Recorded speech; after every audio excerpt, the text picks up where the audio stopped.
Hi Romeo. Hi. Okay Romeo, ఎలా ఉన్నావు? I'm fine. Very good, you are fine. అందరు ఎలా ఉన్నారు? అందరు ఎలా ఉన్నారు? నేను అడిగిన తర్వాత నువ్వు అడగడు కాదురా, నువ్వు ఫస్ట్ అడగాలి. ఓకేనా? యా. ఓకే.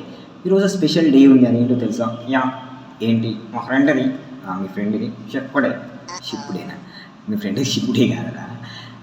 మంచి చెప్పు, ఈరోజు ఏంటిది? దోస్తుల దినం. దోస్తుల దినం కాదు, ఈరోజు ఫ్రెండ్షిప్ డే. మరి అందరికి కూడా ఫ్రెండ్షిప్ డే శుభాకాంక్షలు చెప్తామా? యా. చెప్పు, అందరికి కూడా హ్యాపీ ఫ్రెండ్షిప్ డే చెప్పు. అందరికీ అందరికీ దోస్తుల దినం. అలా దోస్తుల దినం కాదురా, అందరికీ హ్యాపీ ఫ్రెండ్షిప్ డే చెప్పు. దోస్తులందరూ కూడా హ్యాపీ ఫ్రెండ్షిప్ డే అని చెప్పు. హాయ్ దోస్తులు. హాయ్ దోస్తులు. దోస్తుల దినం. అరే, అలా దోస్తుల దినం కాదు, చెప్పు happy friendship day. Happy friendship day. Very good. అందరికీ హ్యాపీ ఫ్రెండ్షిప్ డే అండి. బాయ్. బాయ్.